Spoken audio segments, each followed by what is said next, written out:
Captain Yuki Tanaka stood on the observation deck of the orbital station and watched the Concorded ships descend. Toward Earth, there were 12 of them. Today, massive vessels with holes that shimmered like oil on water, they came. Every month now, they came to take. She pressed her hand against the cold glass and felt the familiar anger rise in her chest. Behind her, the deck was silent. The other officers had learned not to speak during tribute collection. Words felt useless when you could do nothing. But watch, the lead ship was already extending its harvesting arms toward the mining platforms in orbit, rare earth elements, titanium, helium-3, resources that humanity had spent decades learning to gather from space, resources that now belong to the galactic concordant. Collection efficiency is at optimal levels, a smooth voice announced over the station speakers. The voice belonged to the concordance monitoring system. It had been installed 3 years ago. It watched everything. Earth continues to meet its integration tribute requirements. The Guidance Council commends human cooperation. Tanaka's jaw tightened. Cooperation, that was what they called it. 30 years ago, humanity had celebrated first contact. They had sent messages of peace and friendship into the stars, and the stars had answered. The Galactic Concordat had arrived with gifts and promises. They spoke of a community of over 400 species. They spoke of shared knowledge and mutual prosperity. They welcomed humanity as a provisional species. No one had explained what provisional really meant. The doors behind Tanaka slid open. She turned to see Lieutenant Chen approaching with a tablet in his hands. His face was pale. Captain, he said quietly, there's been an incident at the Atacama colony. Tanaka took the tablet and read the report. Her stomach dropped. The Atacama mining settlement had refused to meet its monthly quota. The workers had organized a peaceful protest. They had held signs and sung songs and asked only to keep enough resources to feed their children through the winter. The Concordance response had been swift. Enforcement drones had dispersed the crowd with neural disruptors. 47 people were in medical facilities. 3 had died. One of them was 16 years old. We've been ordered to stand down, Chen said, his voice cracked. The Guidance Council says any interference will be considered violation of integration protocol. Tanaka handed the tablet back. She looked out the window at the Concorded ship, still harvesting, still taking. And she said nothing. There was nothing to say. That evening she attended the weekly briefing at Earth Defense Command. The name was a joke now. Earth's defense fleet consisted of 22 ships. The Concord had thousands. The briefing room was underground beneath the old city of Geneva, and the walls were lined with screens showing tactical data that no longer mattered. Director Samuel Okonkwo sat at the head of the table. He was 83 years old, with white hair and deep lines carved into his dark skin. He had been a diplomat before the Concord came. He had shaken hands with their representatives and signed the integration agreement. Some people called him a traitor for that. Tanaka knew better. She had seen the classified recordings of those negotiations. She knew that refusal would have meant immediate military occupation. Akono had bought humanity time. The question was whether that time had been wasted. The Atacama incident has been classified as a civil disturbance, Akono said. His voice was tired. The Guidance Council has accepted our formal apology and agreed to reduce the penalty assessment to a 15% increase in next month's tribute. Around the table, officers shifted uncomfortably. No one protested. Protest accomplished nothing. There is another matter, Akono continued. He touched the control and the screens. Around the room went dark. What I am about to share does not leave this room. It does not exist. You will not speak of it, write of it, or think of it outside these walls. Tanaka sat up straighter. In 3 years of briefings she had never heard Akono speak like this. The old man looked around the table, meeting each officer's eyes in turn. Then he spoke a phrase that meant nothing to Tanaka. Quiet dawned. The screens flickered back to life, but now they showed something different, something impossible. Tanaka stared at the images. Ships, hundreds of ships, sleek, angular vessels unlike anything in Earth's official fleet. They were hidden in the asteroid belt, tucked into hollowed rocks and abandoned mining stations. They were armed with weapons she didn't recognize, and according to the data scrolling across the screens, they were ready for 30 years, Okonkwo said softly. We have smiled and bowed and paid our tributes. We have let them believe we were broken. We have let them believe we accepted our chains. He paused. We lied. The room was absolutely silent. Project Quiet Dawn began 6 months after the integration agreement was signed. Every excess resource we could hide, every scientist we could spare, every secret facility we could build, all of it has gone into this. 217 warships, weapons based on theoretical physics the Concorde had abandoned millennia ago, faster than light drives that exceed their best technology by a factor of 3. Lieutenant Shen found his voice. Sir, if they discover this, they won't. Okonkwo's eyes were hard. They haven't looked. That is their weakness, and it is our greatest weapon. The Concorde has not faced a serious military threat in 6,000 years. Their enforcement fleet is designed to intimidate primitive species, not fight wars. They have forgotten what war looks like. Tanaka's mind was racing. When she asked, not yet, soon but not yet. We need allies. Akono brought up a new display. It showed dozens of species, each marked with the same designation. Service species. We are not the only ones. They have chained. The Del have been paying tribute for 9,000 years. The mourn for 11,000. There are others, many others. They have been broken for so long that they have forgotten how to hope. We must remind them. He stood, and despite his age, there was iron his spine. In 3 days the Conquered will make an announcement. Earth's provisional period is ending. We will be designated a permanent service species.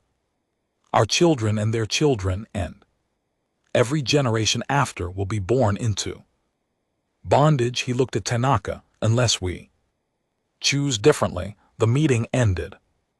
Officers filed out in stunned silence. Tanaka remained staring at the images of the hidden fleet. Akono approached her. Your brother, he said quietly. I know. You haven't forgotten. Tanaka's throat tightened. Kenji had been 24 years old.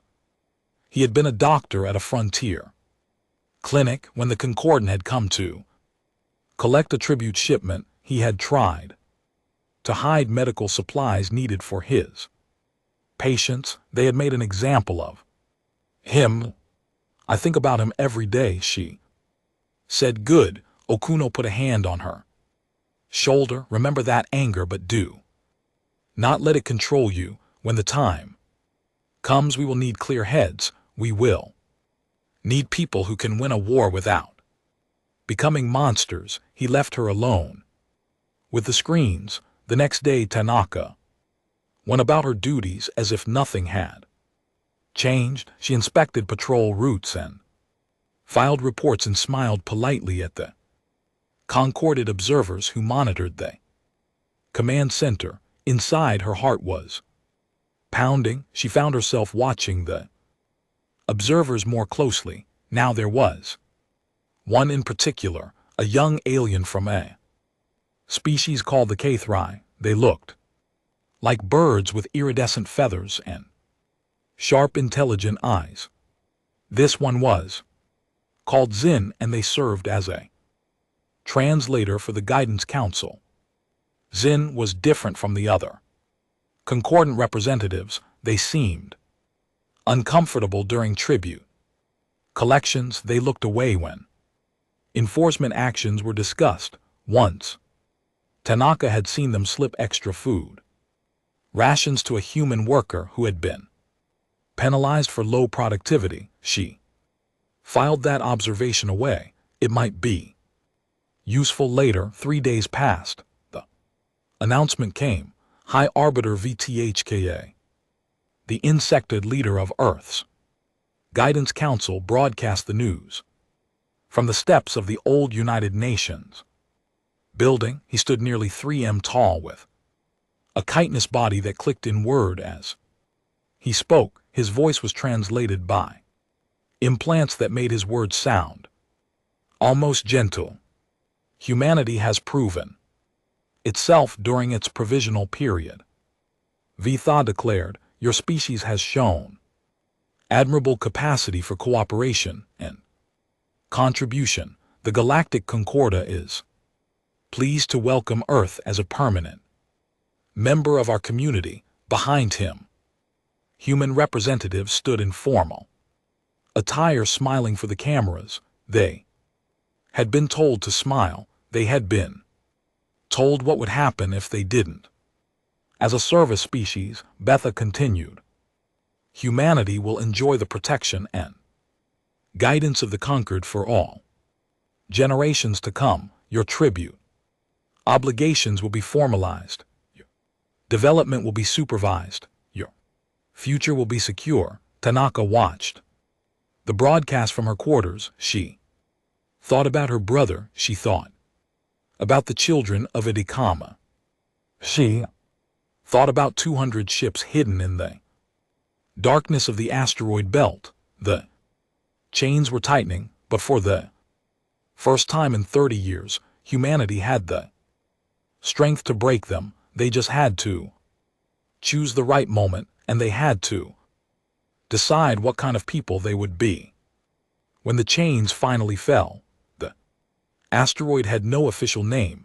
On Concorda charts, it was labeled as a depleted mining site abandoned decades ago. No one visited, no one cared. That was exactly the point. Captain Yuki Tanaka stood in the cargo bay of a small transport ship as it descended through hidden entrance. The rock had been hollowed out over 20 years. What remained was a cathedral of steel and light filled with the shapes of warships. She counted them as the transport flew past. 10, 20, 50. They hung in zero gravity like sleeping predators, their hulls dark and angular. They looked nothing like concorded vessels. They looked like weapons. Director Okinkwo stood beside her, watching her reaction with careful eyes. Beautiful, aren't they? He said. Tanaka couldn't find words. She had spent her career commanding Earth's tiny defense fleet, flying ships that the Concordat considered barely worth monitoring. Now she was looking at something that could change everything. The transport landed on a platform near the asteroid's core. When the doors opened, Tanaka stepped out into a world she hadn't known existed. Engineers moved between the ships, running final checks on systems and weapons. Pilots trained in simulators that mimicked combat scenarios the conquered had forgotten were possible. Scientists worked on devices that glowed with Energies Tanaka didn't recognize. Woman approached them. She was middle-aged with gray streaks in her black hair and grease stains on her uniform. Her name tag read Dr. Elena Vasquez. Director Vasquez said, "And you must be Captain Tanaka. I've heard a lot about you." Likewise, Tanaka replied. It was true. Vasquez was a legend among those who knew about Quiet Dawn. She had designed the fleets faster than light engines. Your work is remarkable. Vasquez smiled. The work of thousands of people over 30 years. I just happened to be holding the pen when we finished. She gestured for them to follow. Let me show you what we built. They walked through corridors carved into the rock, past laboratories and armories and training facilities. Vasquez explained as they went. The Concordate's technology is old, she said, advanced by most standards. But old, they developed their faster than light drives 12,000 years ago and never improved them. Why would they? No one could challenge them. They got comfortable. They entered a room filled with holographic displays. Vasquez activated one, showing a comparison between Concordate and human ship designs. Our drives are 3 times faster, she said. Our weapons use principles they abandoned as impractical millennia ago. We found ways to make them practical. Our shields operate on frequencies they don't know exist. Tanaka studied the displays. How did we hide all this carefully? Vasquez pulled up another image showing a network of hidden facilities across the solar system. We built inside asteroids, inside moons, inside stations that were officially decommissioned. We used the tribute shipments as cover for every resource we sent to the Concordat.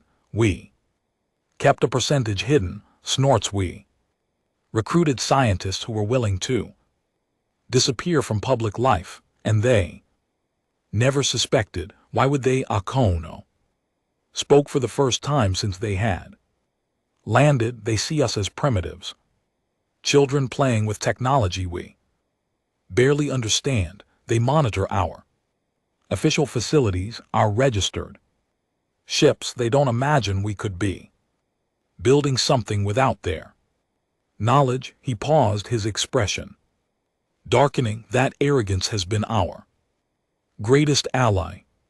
They forgot that humans spent our entire history fighting each other. We know war in ways they have forgotten. We know how to hide. We know how to wait, and we know how to strike.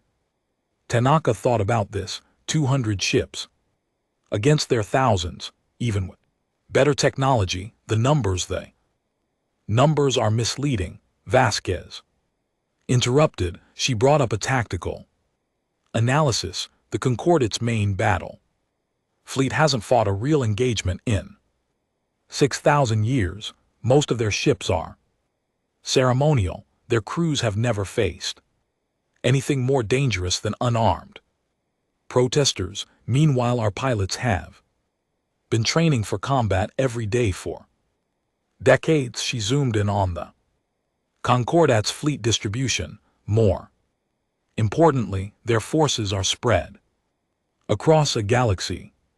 It would take them weeks to concentrate their military power. If we strike fast, strike smart, and inspire others to join us. Numbers changed very quickly. Tanaka nodded slowly. The plan was insane. It was also the only hope they had. Over the following weeks, Tanaka threw herself into preparation. She trained with the new ships, learning their capabilities. She studied Concordate tactics and found them predictable, almost lazy. She worked with intelligence officers who had spent years building networks throughout Concordate space. The networks told a story of quiet desperation. Dozens of species had been conquered and subjugated over the millennia, the Del. An aquatic people had once ruled a beautiful water world. Now they process fish in factories owned by concorded interests. Their culture nearly forgot the Moran beings of living. Silicon had been the galaxy's greatest miners. Now they work themselves to death in tunnels, extracting resources they would never benefit from. These species had stopped fighting long ago. They had stopped hoping, but they had not stopped remembering. Tanaka began making contact. It was dangerous work. Concorded surveillance was everywhere. But she found willing allies among the desperate and the angry. She found leaders who still dreamed of freedom, even if they no longer believed it was possible. Meanwhile on Earth, life continued. Under concorded rule, the cultural harmonization program began 3 months after the permanent status announcement.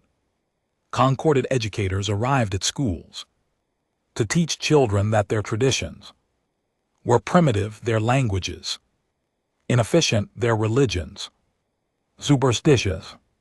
Human history was rewritten to emphasize humanity's failures and the concordance's benevolence. Parents watch their children come home speaking concorded phrases, dismissing human customs as backward. Communities that had preserved traditions for centuries were told to abandon them.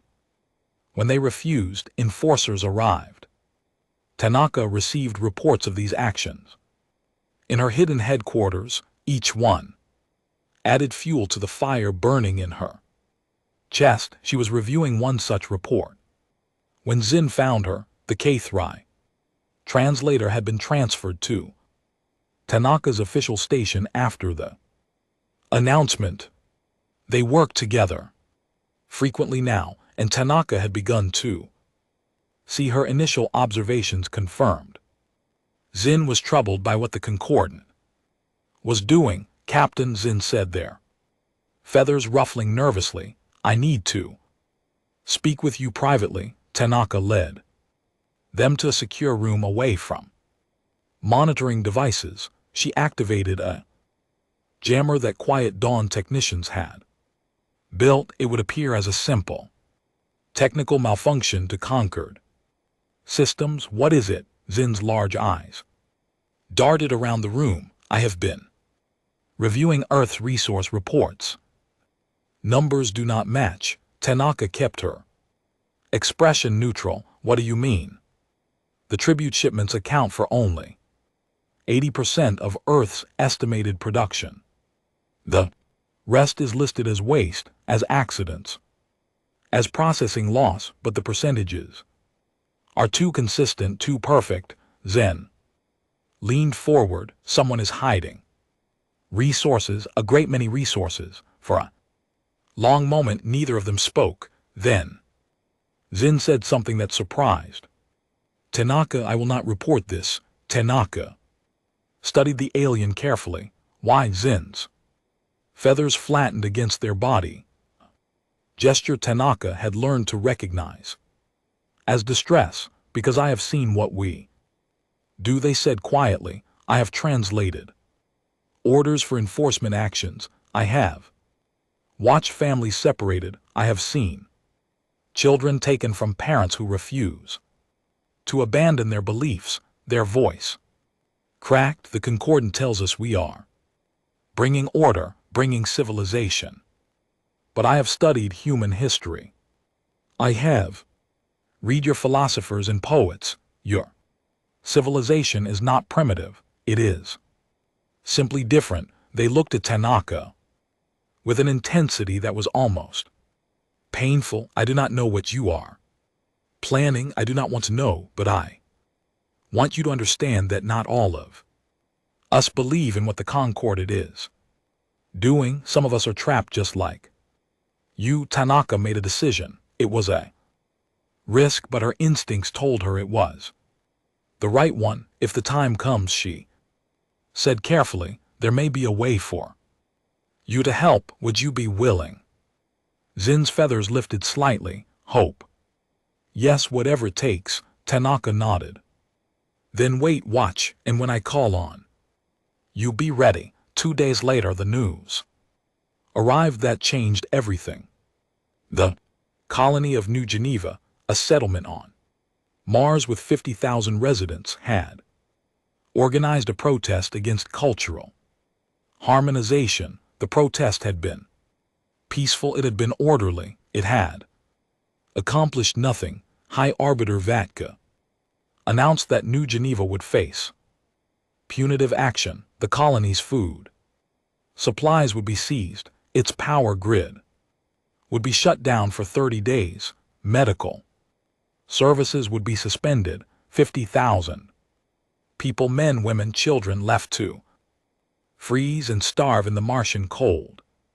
Tanaka read the announcement in her quarters, her hands were shaking. She thought about her brother, she thought about the 3 who died at Atacama, she thought about generations of service, species who had been crushed under concorded rule. Then she contacted Director Akinquo. Sir, she said, I believe it's time. There was a long pause on the other end of the communication. Yes, Akono replied, I believe it is. The order went out through hidden channels, encrypted in ways the Concordat had never imagined, across the solar system, asteroid bases and hollow moons and abandoned stations. Crews received the message and began final preparations. 200 ships powered up their engines. 30 years of patience was about to end, and humanity was about to remind the galaxy what it meant to fight for freedom. The Concordat punitive fleet approached Mars with the casual confidence of predators who had never known fear. 30 ships bristling with weapons designed to intimidate rather than destroy. They expected no resistance, they expected submission. Captain Yuki Tanaka watched them from the bridge of the Prometheus, the flagship of Earth's hidden fleet. Around her, officers worked at their stations with focused intensity. The air hummed with barely contained energy. Distance to target fleet 50,000 km. Lieutenant Chen reported, there, maintaining standard approach formation. No indication they've detected us. Tanaka nodded. The Concorded ships were using passive sensors only. Why waste power on active scans when their prey couldn't possibly fight back? They were about to learn otherwise. Signal the fleet, Tanaka ordered. Declo on my command. The word went out across secure channels. 200 ships hidden throughout the asteroid field between Mars and Jupiter prepared to reveal themselves. 30 years of secrecy was about to end. Tanaka took a deep breath. She thought about her brother. She thought about the colonists of New Geneva waiting to freeze and starve. She thought about every humiliation humanity had endured. Then she gave the order. Decloak. The universe seemed to shift all around the Concordat punitive fleet. Space itself rippled as human ships dropped their concealment fields. They emerged from nothing like ghosts, becoming solid, their dark hulls gleaming with weapons arrays that the Concordat had never seen. For a moment, nothing happened. Tanaka could imagine the confusion on the Concordat bridges, the impossible readings, the sudden realization that everything they believed was wrong. Then the Concordat commander's voice crackled over the communication channel, translated by automated systems. Unidentified vessels. You are in violation of integration protocol. Stand down immediately or face. Tanaka opened her own channel, broadcasting on every frequency. Concordat fleet, this is Captain Yuki Tanaka of the Earth Defense Force, you have one chance to surrender, power down your weapons and prepare to be escorted to a holding area. Any hostile action will be met with overwhelming force. Silence then laughter, you dare threaten us, the Concordat commanders.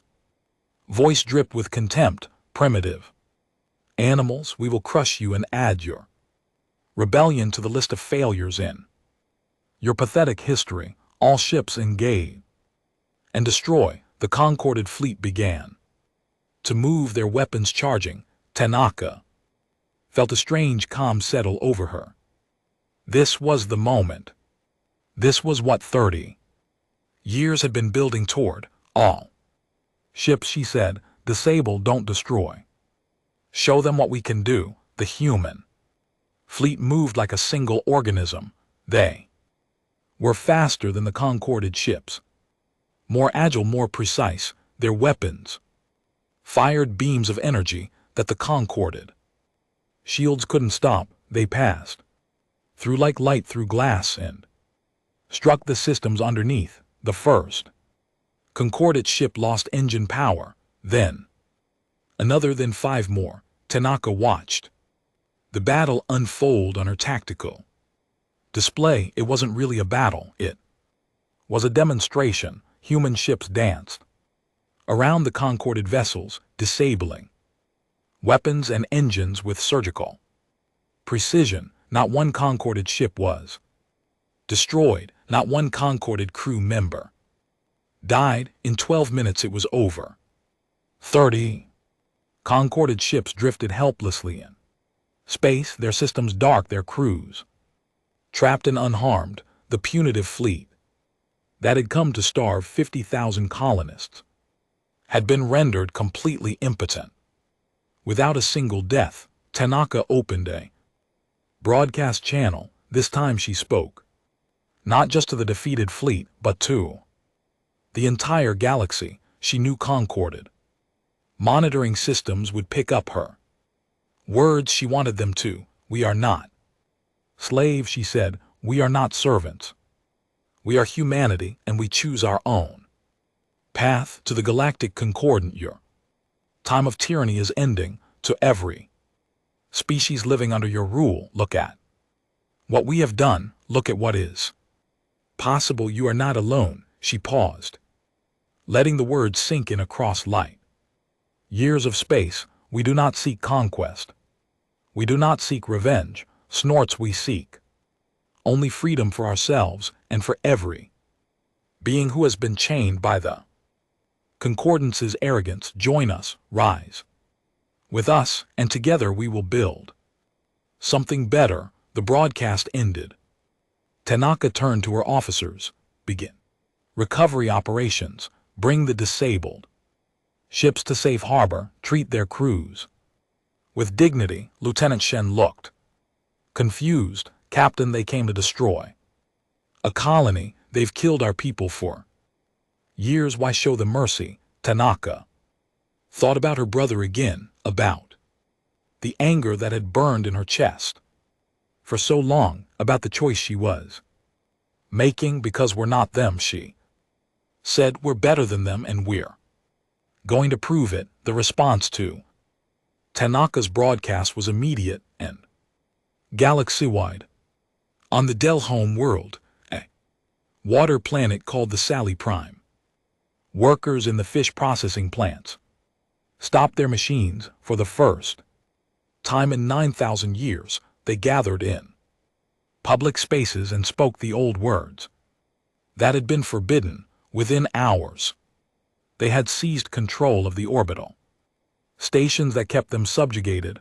On the Moran mining colonies, Silicon beings who had been worked nearly to death put down their tools and refused to continue. When Concorded enforcers arrived, they found the tunnels blocked, and the miners united. The Moran had remembered how to fight. Across dozens of world service species saw what humanity had done and found something they had lost long ago: hope. The Concorded High Council convened in emergency session on their capital world of Nexus Prime.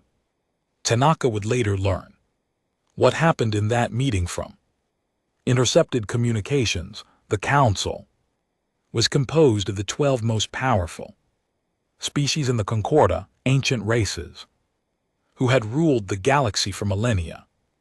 They had grown comfortable in their dominance. They had forgotten that power could be challenged. Now they were terrified. How is this possible? Demanded one council member, a crystalline being who represented the Vorthax. Humans are primitives. Their technology was barely functional 30 years ago. They hid their development from us, replied another, a floating cloud of gas that served as the Nebulan representative. They deceived us for decades, then they must be punished. This came from a massive armored creature called Athelkor. We will send the main fleet. We will burn their world to ash. High Arbiter VTHKA connected by holographic link from Earth spoke. Carefully, I advise caution. The humans showed remarkable restraint in their attack. They disabled our ships but killed no one. This suggests they do not want total war. You have failed us. Vitha, the Vorex representative, said coldly. You were supposed to keep them controlled. I kept them compliant for 30 years. No one suspected, and now they have a fleet that can defeat our ships. Your failure is complete. The council voted. The decision was unanimous. Concord's main battle fleet, 600 warships, the largest military force assembled in 3,000 years, would converge on Earth. The human rebellion would be crushed so thoroughly that no species would ever dare to resist again. Tanaka received intelligence of the fleet's deployment through the network. She had built 600 ships. Even with superior technology, the numbers were daunting, but humanity was not fighting alone anymore. Zin arrived at Tanaka's command ship 2 days after the Mars victory. The K3 translator had stolen a shuttle and fled. Conquered control, bringing with them valuable intelligence about the approaching fleet. There, scared Zin said, I have never seen the council so frightened. They are used to obedience, not resistance. They don't know how to fight a real war. Tanaka studied the tactical data Zin had brought. Their fleet is spread across multiple staging areas. It will take them 3 weeks to concentrate their forces. That gives you time for what? Zin's feathers ruffled. To convince others to join you. The service species are watching. They need to see that standing against the Concorded is possible. Tanaka understood. The battle at Mars had been a spark. Now they needed to fan it into a fire. Over the following days, human ships made contact with uprising forces across the galaxy. They shared technology, provided tactical advice, and most importantly, offered solidarity. The message was always the same: you are not alone. Del, formerly allied with humanity, their Waterworld's formidable defenses now pointed at the conquered. The Morin pledged their support, using their control of crucial mining operations as leverage. Smaller species, seeing the tide turning, began to add their voices to the chorus of resistance. When the Concorded fleet finally arrived at Earth, they found not just 200 human ships waiting for them. They found 400 ships from a dozen species flying in formation with human vessels, united against a common oppressor. It was the largest combined fleet the galaxy had seen in 10,000 years, and it had come together in less than a month. Director Okonkwo broadcast a final offer to the Concorded commander, turn back, he said. This war doesn't have to continue. We offer peace. We offer negotiation. We offer a future where all species can thrive together as equals, the Concorded commander's response was to order the attack. The battle for Earth began. It was brutal, it was chaotic, it was everything Tanaka had trained for and nothing like she had imagined. Concorded ships outnumbered the Allied fleet, but they fought like individuals while the Allies fought like a team. Human tactical coordination developed through decades of secret preparation proved devastatingly effective. Concordant vessels were disabled in waves, their systems overloaded by weapons they couldn't counter, but the Concordant had numbers, and numbers mattered. Allied ships were destroyed, human ships were destroyed. Tanaka watched friends die on her tactical display, their vessels becoming nothing but expanding clouds of debris. She pushed down her grief and kept fighting. The battle lasted 9 hours. When it finally ended, the Concordant fleet had been shattered. Of 600 ships, only 90 remained functional, and those had surrendered when their commander's flagship was disabled. The Allied fleet had lost nearly 100 vessels. Thousands were dead, but they had won. Tanaka stood on the bridge of the Prometheus and looked at the field of debris that surrounded Earth. Somewhere out there among the wreckage were people who had believed in freedom enough to die for it. She would not waste their sacrifice. Signal the council, she said quietly. Tell them it's over. Tell them we want to talk. The war was finished. Now came the harder part, deciding what to build in its place. The flagship of the Concorded High Council drifted silently in space, its engines cold, its weapons dark. The most powerful vessel in the galaxy had been reduced to a floating prison for those who had once ruled the stars. Captain Yuki Tanaka walked its corridors with an armed escort, though she doubted she needed one. The crew members she passed looked broken. They had never imagined defeat. They had never prepared for a universe where their dominance could be challenged. High Arbiter VTHKA waited in the ship's command center.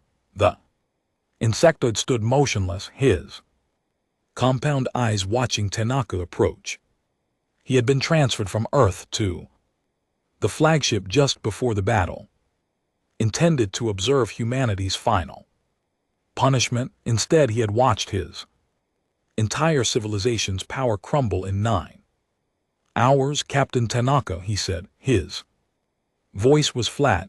I suppose you have come to gloat. Tanaka shook her head. I've come to talk. She dismissed her escort and faced VKA alone. Around them, the command center screen showed the aftermath of the battle: debris fields, disabled ships, the wreckage of Concordate supremacy. 12,000 years, Vithaka said quietly. For 12,000 years, the conquered brought order to the galaxy. We ended wars between species. We created stable trade routes. We preserved countless civilizations from destroying themselves. You also enslaved dozens of species.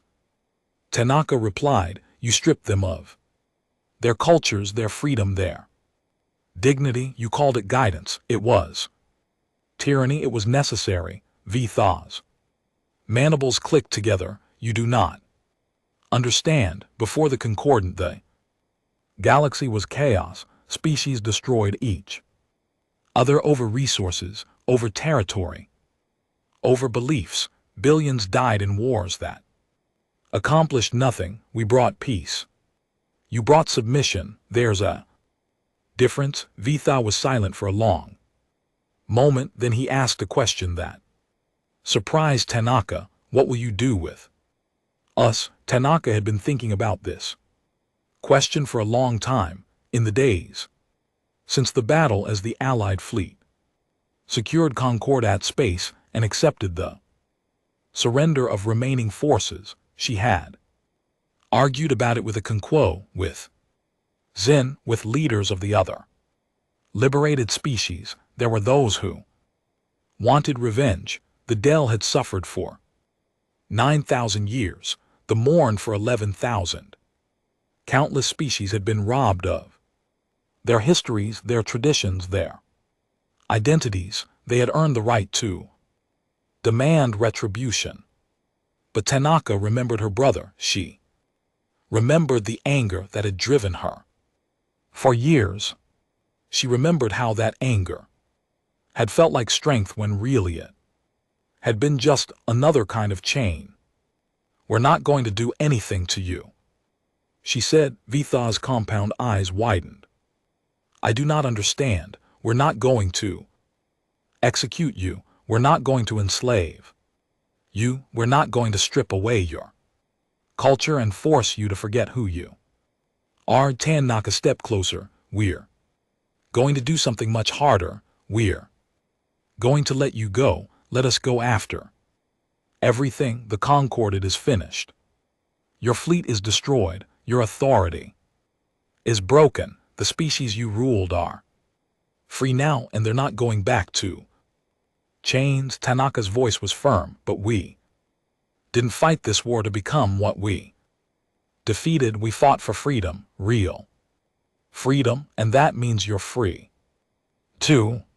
Vithika stared at her as if she were speaking a language he couldn't translate. "You would show us mercy after we killed your people, after we enslaved your world. Mercy isn't about what you deserve, it's about who we choose to be." The words hung in the air between them.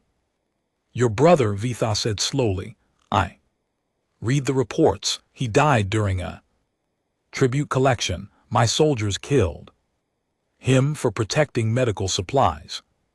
Tanaka felt the old pain rise in her chest. She let it come. She didn't fight it. "Yes," she said, "they did, and you still offer mercy." Tanaka thought about Kenji, about his smile, about the way he had always believed the best about people, even when they didn't deserve it, about the kind of man he had been, and the kind of person he would have wanted her to become.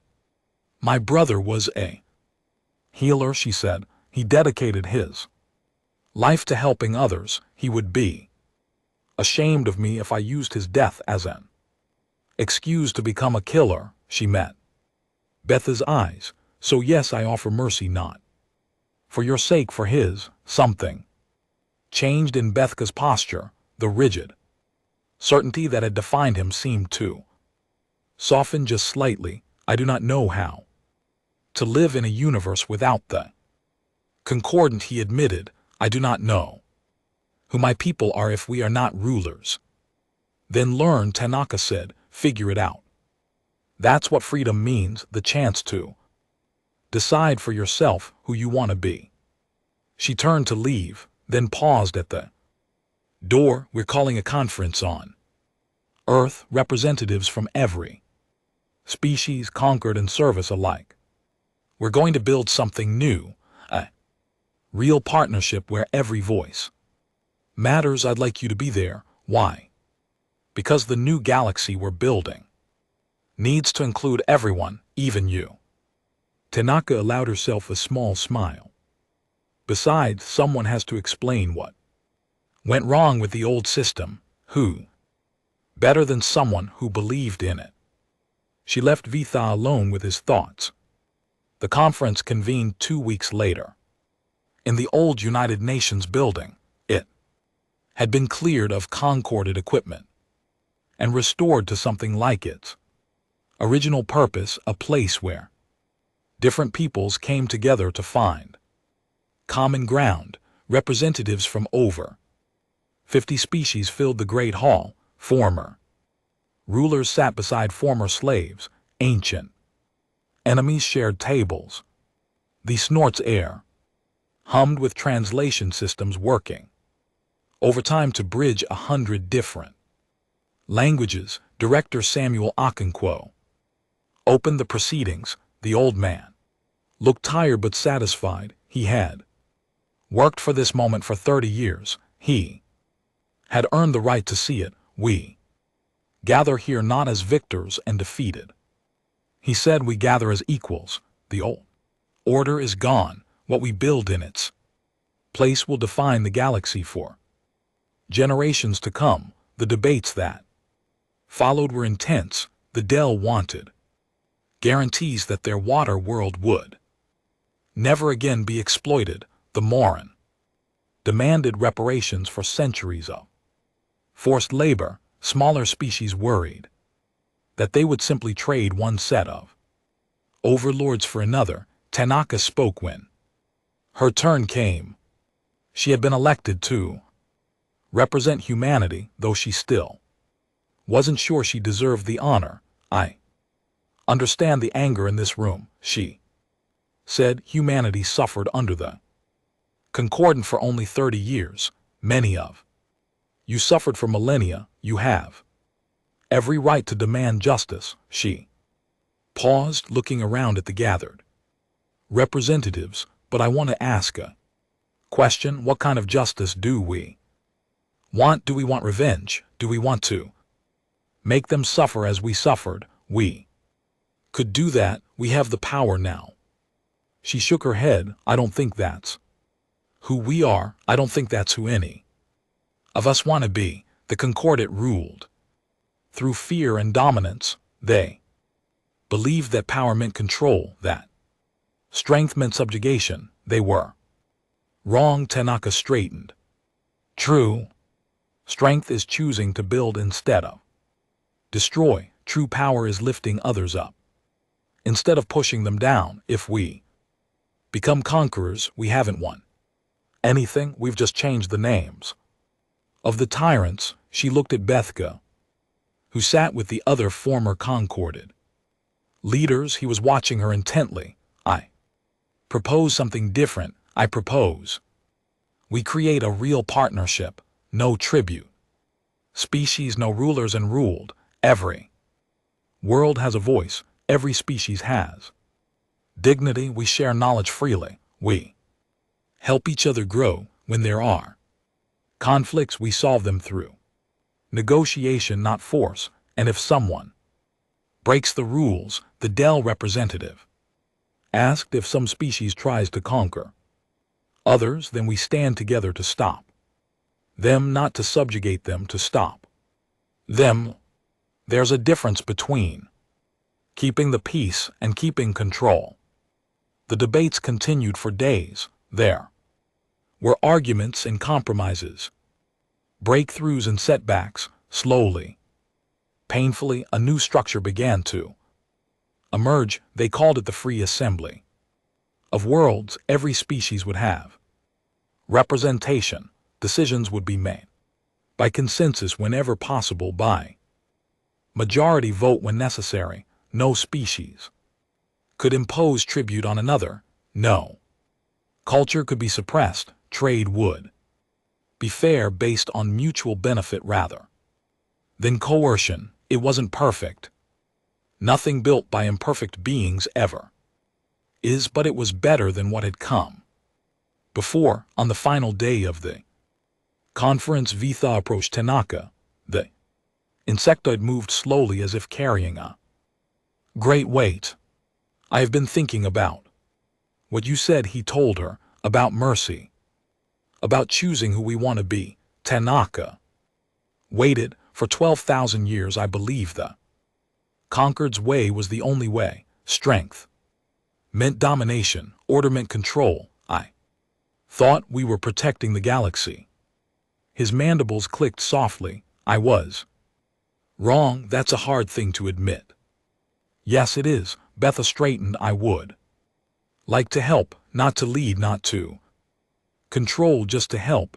I have knowledge of systems and resources that could benefit the Free Assembly. I would like to offer it. Tanaka considered this Some would say she was a fool to trust him. Maybe they were right, but she remembered what Akinquo had told her. Back at the beginning, we will need people who can win a war without becoming monsters. Winning the war had been the easy part, building the peace. That was the real challenge, and building required everyone who was willing to work. Welcome to the free assembly, she said. That night Tanaka stood on a balcony overlooking the city. Earth's lights sparkled below her, but for the first time in 30 years, they weren't the only lights she could see.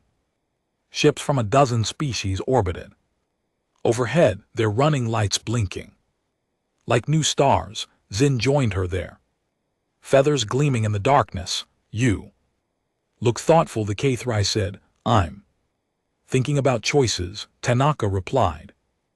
All the choices we made to get here, all the choices we still have to make. Do you regret any of them? Tanaka thought about her brother, about the soldiers who had killed him, about Vitha who had commanded those soldiers, about the mercy she had offered and the mercy she had received. No, she said finally, I don't think I do. Zin stood beside her in comfortable silence. Above them the new stars shone bright. The hard work was just beginning, but for the first time in a long time the future looked like something worth fighting for. 1 year had passed since the fall of the Concordat. Captain Yuki Tanaka, Admiral Tanaka, now though she still wasn't used to the title, stood in the observation lounge of Unity Station. The massive structure orbited Earth, its docking rings filled with ships from across the galaxy. Through the wide windows she could see vessels of every shape and size coming and going, Del cruisers that moved like living water, Morin freighters carved from living crystal, human ships flying alongside former enemies who had become friends. The galaxy was healing slowly, painfully, but genuinely healing. Admiral, a young officer, approached with a tablet. The delegation from the outer territories has arrived. They're requesting to join the Free Assembly. Tanaka smiled. Another group seeking freedom, another people ready to build something better. 3 months ago, there had been 47 member species in the assembly. Now there were 63 and more joining every week. Show them to the welcome center, she said. I'll meet with them this afternoon. The officer nodded and hurried away. Tanaka returned to watching the ships. So much had changed in a year. The old Concordia tribute routes had been transformed into free trade corridors. Species that had been forbidden from developing advanced technology were now learning and growing, supported by those who had already achieved it. The knowledge that the Concordat had hoarded for millennia was being shared openly. There had been challenges, of course. Some former Concorded powers had resisted the changes, a faction calling itself the Restoration had tried to seize control of several key systems. 3 months ago, the Free Assembly's peacekeeping fleet, commanded by Tanaka herself, had responded not with destruction but with containment. The rebels had been isolated, negotiated with, and eventually convinced that their way was not the only way. Not one ship had been destroyed in the conflict. Not one life lost. It was a point of pride for Tanaka. In a message to the galaxy, the new order would defend itself, but it would not become what it had replaced. She left the observation lounge and made her way to the conference center where the Free Assembly's Executive Council was meeting. The halls of Unity Station were filled with beings of every description. A group of young K3 students passed her chattering excitedly about an exchange program that would send them to Earth universities. A Moran elders sat in a meditation alcove, their silicon form humming softly. Two former concorded officers, now serving in the peacekeeping fleet, saluted as Tanaka passed. The council chamber was a circle of seats with no head of the table. That was intentional. No species sat above another. Representatives from the 12 founding worlds were gathered, including Director Okonkwo, who served as humanity's senior ambassador. He looked more tired than he had a year ago. Work of building a new civilization took its toll, even on someone as resilient as him. The trade agreement with the outer territories is ready for approval, Okonkwo said. Equal exchange rates, no tariffs on essential goods, mutual development assistance. It's everything we hoped for. The Dell representative, a graceful being whose body seemed to flow like liquid, not at approval. Our engineers have completed the water purification systems for the Moran colonies. They will be delivered next month. And the cultural restoration projects, asked the Kethri delegate, Zin, who had risen to become one of their people's most respected voices in the assembly. Ahead of schedule, replied a Moran elder. 17 species have recovered significant portions of their lost heritage. The archives the conquered confiscated are being returned. Tanaka listened to the reports with quiet satisfaction. This was what victory really looked like. Not conquered enemies or burning cities, but schools opening and trade flourishing and ancient cultures being reborn. But there was one more piece of business. There's been a development, Tanaka said when her turn came. Hi, Arbiter VTHKA has requested permission to address the assembly. The chamber fell silent.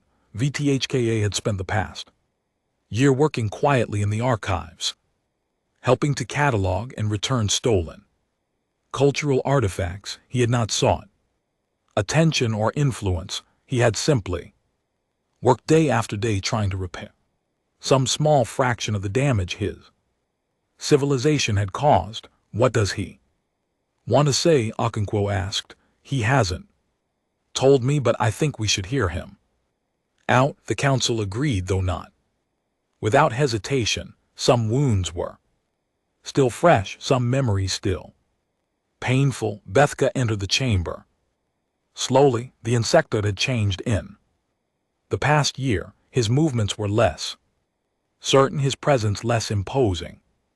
He looked like someone who had lost everything he believed in and was still trying to find his footing. He stood in the center of the circle and addressed the representatives.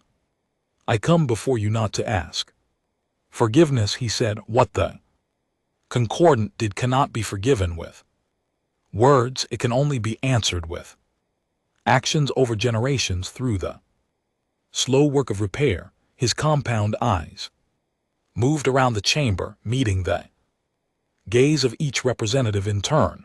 I was a believer for my entire life. I believed that the concordance's way was right, that order required control, that lesser species needed guidance. I enforced laws that destroyed families.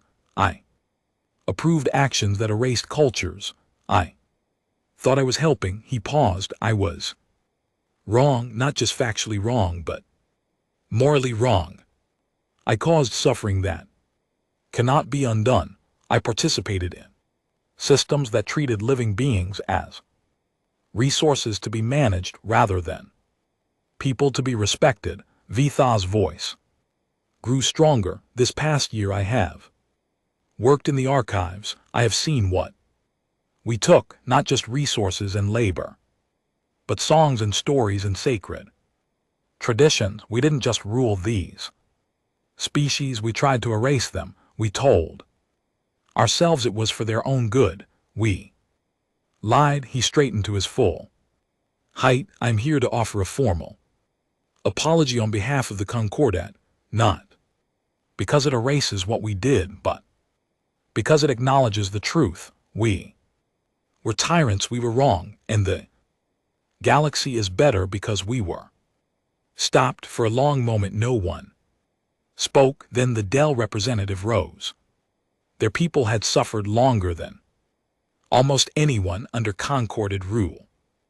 9,000 years of subjugation, countless generations born into service. High Arbiter VTHKA, they said the Delth do not forget what was done to us. We will never forget. VTHKA bowed his head, but the Delph continued, we also choose not to be defined by hatred. The waters of memory carry both the bitter and the sweet. We accept your apology. We do not offer absolution, but we offer something more valuable, the chance to move forward together, one by one. Other representatives added their voices. The Moran, the Kethri, species that had been crushed under Concordat rule for millennia, they did not forget. They did not pretend the past had not happened, but they chose to build rather than destroy. Tanaka watched it happen with tears in her eyes. This was humanity's gift to the galaxy, not superior technology, not military strength, not the ability to destroy. The gift was the simple, powerful idea that mercy was possible, that enemies could become partners, that the cycle of conquest and revenge could be broken. After the session ended, Tanaka found Okonkwo sitting alone in a quiet alcove. The old man looked exhausted but at peace. You did it, she said, sitting beside him.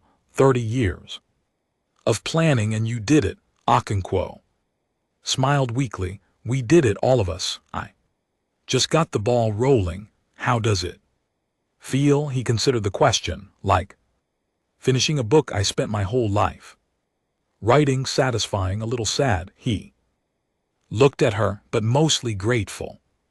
Grateful that I lived to see it. Tanaka understood. Akono was old. He wouldn't be here forever, but what he had helped build would outlast him by millennia. What happens now? She asked. Now we keep building. We make mistakes and fix them. We argue and compromise and sometimes get it wrong. We do the hard, boring, beautiful work of maintaining a civilization that actually deserves to exist. He put a hand on her shoulder and we trust the next generation to carry it forward. 6 months later, Tanaka attended the launch of the first joint exploration mission, a ship crewed by beings from 20 different species, setting out into unknown space to discover what lay beyond the map. Territories. Zin was there serving as cultural liaison. Vitha had helped design the ship's diplomatic protocols. Engineers from Earth in Delth and Morin had built the engines together. The ship was called the Unity. It seemed fitting.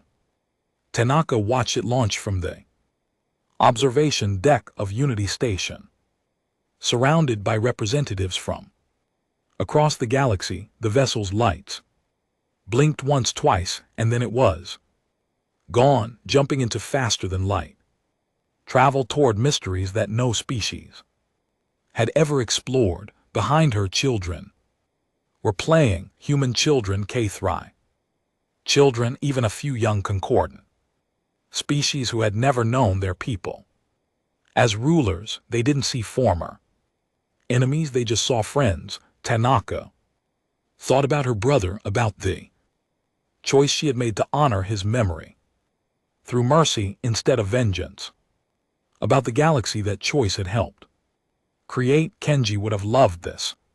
She thought he would have loved every minute Of it, she smiled and turned away from. The window, there was work to do. There was always more work to do, but for they.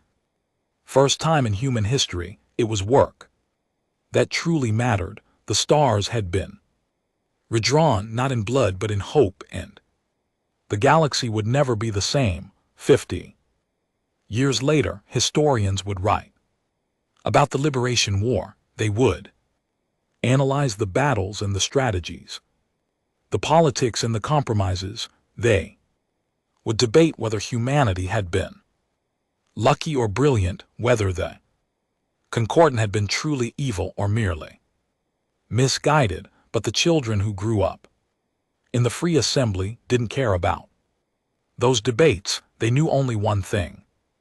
The universe they lived in was one where different beings worked together, where cultures were celebrated instead of suppressed, where freedom was not just a word but a reality. And when they asked how it had come to be, their parents told them a simple story. Once a small species called humanity was chained by an ancient empire. They could have accepted their fate. They could have surrendered. They could have become bitter and vengeful. Instead, they chose to be better. They rose, they fought, they won, and then they showed the galaxy that true strength was not found in conquest but in compassion, not in dominance but in dignity, not in breaking others but in building.